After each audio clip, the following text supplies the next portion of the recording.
आप में से काफ़ी सारे पार्टिसिपेंट ऐसे हैं जो ट्यूमर के पार्टिसिपेंट हैं, कैंसर के हैं, कीमोथेरेपी के हैं, उनके सवाल भी काफ़ी सारे हैं। तो अब उनके थोड़े से सवाल ले लेते हैं और इस बहाने आप भी समझिए, सिस्ट है, फाइब्रॉइड है, ट्यूमर है, या कैंसर है, या मुंह के अंदर छाले हैं, ईसोफेगस में गांठ है, ठीक है ना, ब्रेस्ट में गांठ है, इस तरह के सवाल काफ़ी सारे हैं। तो पहले उनको ले लेते हैं। उनको अब उनकी थोड़ी सी बारी है। उनको समझने के लिए सबसे पहले समझना पड़ेगा, सवाल भी मैं ले रहा हूँ लेकिन उससे पहले कुछ चीज़ें को समझना ज़रूरी है आपके लिए, कि बायोप्सी है, पेट स्कैन है, मेमोग्राम है, ये कभी मत कीजिए, कीजिए ही मत कभी। क्यों? क्योंकि ये करते ही ये कैंसर बना देती हैं। बायोप्सी से कैंसर होता है, मेमोग्राम से कैंसर होता है, और पेट स्कैन से कैंसर होता है। जो डॉक्टर ने आपको पेट स्कैन, बायोप्सी, मेमोग्राम कराया, उन्हीं से पूछिए। वो बोलेंगे नहीं होता है तो बोलिए अच्छा नहीं होता है, मैं कैमरा ऑन कर रहा हूँ, आप बताइए, तो नहीं बोलेंगे। अच्छा लिख के दीजिए, तो नहीं करेंगे। और होता है कि नहीं होता है, ये रेफरेंस पेपर है, आप देखेंगे कि तो इट कॉज एज कैंसर, तो ये कभी नहीं कराना चाहिए पेट स्कैन, बायोप्सी, क्योंकि आप कैंसर ठीक करना चाहते हैं, कैंसर पैदा करना चाहते हैं, ठीक करना चाहते हैं ना। तो अब देखिए बायोप्सी क्या है, बायोप्सी क्या है कि कहीं पे आपको कोई ट्यूमर है, कोई ग्रोथ है अंदर बाहर, तो क्या पता कैंसर है, डाउट हो रहा है, डॉक्टरों को डाउट भी बहुत होता है बात बात पे, है ना। तो आप बोल रहे हैं क्या करें, बायोप्सी करो। What is biopsy? बायोप्सी का मतलब सिर्फ इतना होता है कि जहाँ पे डाउट हो रहा है, जहाँ पे ट्यूमर है, उसका एक छोटा सा टुकड़ा निकाला, उसको स्लाइड में डाला, स्लाइड ऐसा कुछ बन जाएगा जैसा आप देख रहे हैं, ये बायोप्सी का स्लाइड है। और इसकी जो डिज़ाइन देख रहे हैं आप, ये डिज़ाइन है, इस डिज़ाइन को देख के एक पैथोलॉजिस्ट अंदाज़ा लगाता है कि इस डिज़ाइन से ये कैंसर का सेल बोल दें, इसे नॉर्मल बोलें, एबनॉर्मल बोलें, और वो जो भी लिख के देता है कि आपके बायोप्सी में कैंसर आया है, आपके लिए वही अल्टीमेट सच बन के आता है। लेकिन क्या वो जो लिख के देते हैं वो सही है? पहली बात, उसकी कोई वैल्यू है या नहीं है, ये समझने की ज़रूरत है। तो इसको समझने के लिए ये जो वाला स्लाइड है ना, ये स्लाइड 800 850 पैथोलॉजिस्ट को डिस्ट्रीब्यूट कर दिया, जिन जो आपस में कनेक्टेड नहीं थे, और उनमें से करीब 43% लोगों ने बोला कि ये नॉर्मल सेल है, 38% से ऊपर लोगों ने बोला ये तो अब नॉर्मल है, करीब 19% ने बोला ये कैंसर है, पैथोलॉजिस्ट ने। बोलने का मतलब ये है कि ये स्लाइड अलग अलग पैथोलॉजिस्ट दिखाएंगे तो सेम चीज़ के अलग अलग आंसर भी वो दे सकते हैं। तो इससे ये पता चलता है पहली बात कि जो भी उसने लिख के दिया वो कंसिस्टेंट नहीं है। किसी और को दिखाएंगे तो उसी चीज़ को कुछ और बोल देंगे। आपने ये देखा होगा कि जैसे ही किसी का रिपोर्ट आता है बायोप्सी का कि उसमें कैंसर लिखा है, पेशेंट को पता चलता है तो उसकी आधी जान तो वहीं निकल जाती है ना, उसी दिन से वो पेशेंट बन जाता है, ट्रू पेशेंट, है ना। तो वो इस तरह से एक डर बैठाया गया है, और जो वो लिख के देते हैं वो कोई भगवान का दिया हुआ कोई ऐसा वाणी नहीं है, right. It is highly questionable, it is highly questionable. और ये जो आधार है कि इसको कैंसर बोले ना बोले, उसके पीछे का साइंस क्या है वो भी कोई नहीं जानता, ठीक है ना। उसके बारे में थोड़ा बात करते हैं। मेमोग्राम जब करते हैं आप तो कराते हैं तो ब्रेस्ट को ऐसे 22 kg का 22 kg का है, जिससे प्रेस करते हैं, उतना प्रेशर डालते हैं। ये बोलते क्या है कि ये देखना चाहते हैं कि कैंसर है कि नहीं है। अब मान लीजिए संतरा आपके पास, उसको अच्छी तरह आप दबाएंगे, अच्छी तरह दबा दीजिए, फिर छोड़ दीजिए। अब क्या होगा, कुछ दिनों के अंदर, 2 दिन के अंदर सड़ जाएगा ना। क्यों सड़ेगा? क्योंकि अंदर के सेल टूट चुके हैं। तो अंदर के सेल जब टूट जाते हैं तो वहाँ पे इंजरी हो गई, जब इंजरी हो गई वही इंजरी कई बार ठीक नहीं होती, this is called cancer, right.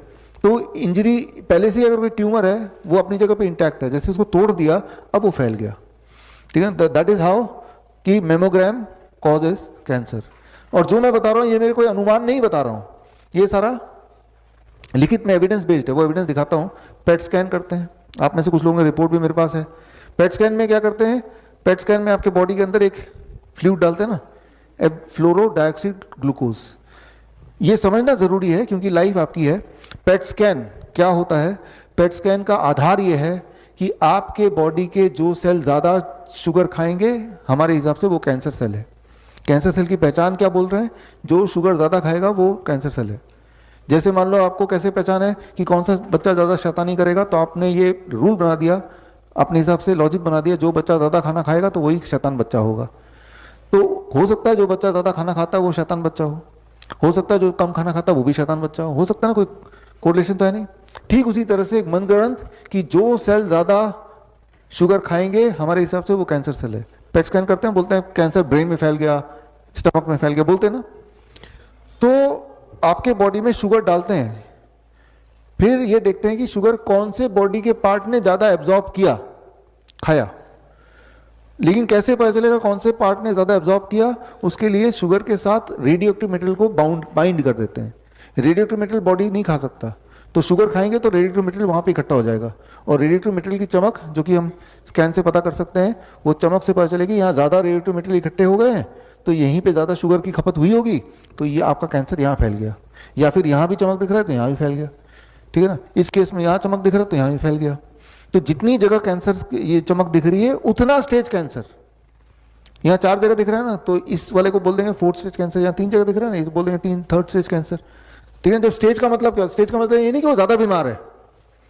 4th stage जिसको बोला वो दौड़ता भागता होगा, है ना। जिसको 3rd स्टेज बोला वो बेड में पड़ा होगा। हमारे दिमाग में कि 4th स्टेज मतलब ये तो मरने वाला है, जबकि ऐसी बात नहीं है, वो चमक के आधार पे है। और ये चमक हर बार बदल सकती है। कैसे बदल सकती है? मान लो अभी मैं पिछले 2 घंटे से बोल रहा हूं तो मेरे यहाँ के सेल ज्यादा भूखे हैं, मेरा पेट स्कैन करेंगे तो चमक यहाँ आएगी, यहाँ आएगी चमक। इसलिए बोलते हैं कि भाई जब आप पेट स्कैन कराने जाओ कुछ मत करो उसको 2-4 घंटे बाद पहले, क्योंकि जो भी कुछ करेंगे उसका इंपैक्ट आएगा उसमें, कुछ तो करेगा इंसान, राइट। तो डॉक्टर बोल देंगे आपका ना ओरल कैंसर आया है। मैं बोलूँगा मुझे तो कोई समस्या है नहीं। नहीं है तो हो जाएगी। अब हो जाएगा कौन? अब घबरा के अच्छा बताइए क्या करना पड़ेगा, कीमोथेरेपी करना पड़ेगा, सर्जरी करना पड़ेगा। अब तो सारा कुछ मानने को तैयार हो गए।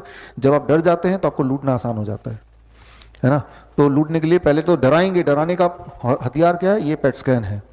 तो मैं ये बोलना चाह रहा हूं कि पेट स्कैन से कुछ कैंसर नहीं पता चलता। पेट स्कैन से ये पता चलता कि आपके बॉडी के कौन से सेल ज्यादा शुगर भूखे हैं। लेकिन शुगर का भूखा वो सेल होगा जिसकी खपत ज्यादा होगी, जिसको यूटिलाइज किया होगा।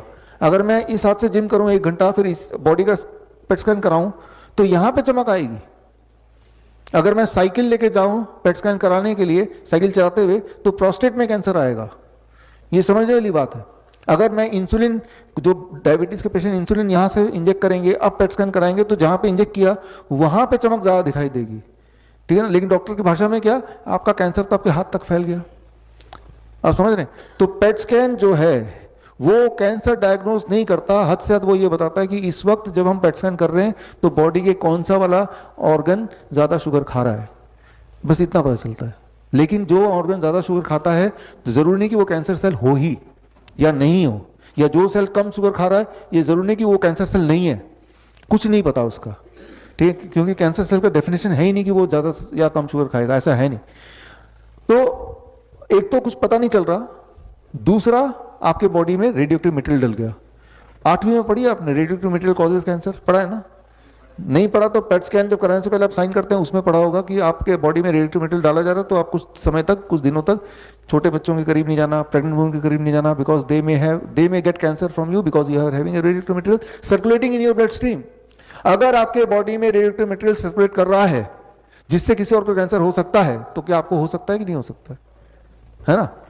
ये सवाल आप पूछिए ना उन डॉक्टर से, भाई आपने पेट स्कैन कराया, रेडियोएक्टिव मटेरियल मेरे बॉडी में डाला, लिख के भी दिया इससे हो सकता है, आप बोल भी दीजिए, है ना। तो एक तो इससे डायग्नोसिस तो हो ही नहीं रहा, ऊपर से you are producing cancer out of it. जो बातें मैंने बताई हैं उनके ये सारे रेफरेंस पेपर्स हैं। ये रेफरेंस पेपर ये वीडियो में तो कैद हो ही रहा है, आप जब वीडियो देखेंगे वहां पे पॉज करके ये निकाल भी सकते हैं। तो कभी भी पेट स्कैन, बायोप्सी या मेमोग्राम मत कराइए। जब मैं यहां तक पहुंचता हूं तो कुछ लोगों के दिमाग में एक सवाल आता है। आ रहा है कोई सवाल? क्या सवाल आएगा? पता कैसे चलेगा? कितने लोगों के दिमाग में सवाल आ रहा है? अच्छा, किसको पता करना है? आपको पता करना है कैंसर है कि नहीं है, क्योंकि ये तो मना कर दिया। क्या नाम है आपका? हाँ, मेरे पास एक टूल है पता करने का।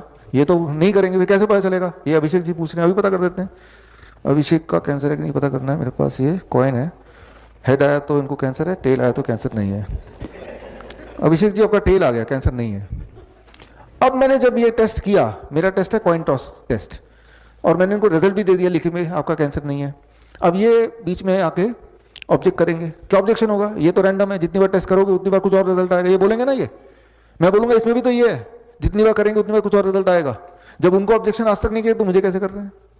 फिर ये बोलेंगे तो साइंटिफिक है ही नहीं, कंसिस्टेंट है ही नहीं, ये बोलेंगे तो ये भी तो साइंटिफिक नहीं है। और साइंटिफिक नहीं है इसका सबूत भी मैं दे रहा हूं कि साइंटिफिक है ही नहीं, इसका सबूत ही मैं दे रहा हूं।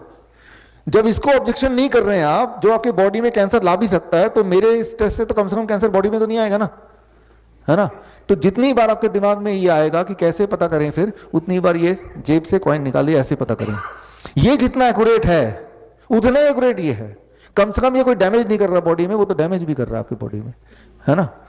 तो लेकिन फिर भी हमें कैसे पता चलता है आपकी बॉडी में कैंसर एक्टिविटी हो रही है कि नहीं हो रही है? How do we know? Cancer activity जब बॉडी में होती है तो कुछ कॉमन सिम्टम होते हैं, हम उसको पहचानते हैं। पहला सिम्टम, ऐसे पेशेंट का हीमोग्लोबिन स्टीपली डाउन करता है मोस्टली, तो हम ये चेक करते हैं हीमोग्लोबिन डाउन हो रहा है कि नहीं। क्या 1 महीने में 4 यूनिट डाउन हो गया अचानक, तो हो सकता है कैंसर एक्टिविटी हो। दूसरा, एक्सट्रीम वीकनेस आ जाएगी, कैसा है पेशेंट ही बता देगा, है ना। एक्सट्रीम पेन, जो कि वो उसका कोई और ठोस कारण नहीं है, कोई चोट लग गई हो, कुछ और हो गया हो। तीसरा, राइट। चौथा, नॉन हीलिंग अल्सर, कोई ऐसा जख्म जो कि भर ही नहीं रहा, बढ़ता जा रहा है, ट्यूमरस ग्रोथ हो रहा है, राइट। तो ये, और आखिरी एक्सट्रीम वेट लॉस, अचानक 10 kg वेट कम हो गया 1.5 महीने में, कोई फास्टिंग भी नहीं की इन्होंने, कोई ऐसा कारण भी नहीं है। तो जब ये फैक्टर होते हैं, इसका मतलब बॉडी के अंदर कैंसर सेल बॉडी को खा रहा है, हीमोग्लोबिन डाउन हो रहा है, वेट भी डाउन हो रहा है, कमजोरी आएगी as a result of that, ठीक है ना। कोई अल्सर को हील भी नहीं होने दे रहा, यानी कि आपके बॉडी में कैंसर सेल एक्टिव हो चुके हैं। तो हमें क्या करना है कि हम कुछ ऐसा करें कि वेट बढ़ जाए, हीमोग्लोबिन बढ़ जाए, वीकनेस खत्म हो जाए, जख्म भर जाए, यही तो करना है ना। अगर ये कर दिया, इसका मतलब कैंसर ठीक हो गया, ठीक है ना। तो ये करने के लिए क्या करना पड़ेगा, ये हम कल वाला जो हमारा सुबह का है, जो हम यहाँ करा भी रहे हैं एक्चुअली, वही करना है। Time as medicine, food as medicine, 0 volt medicine,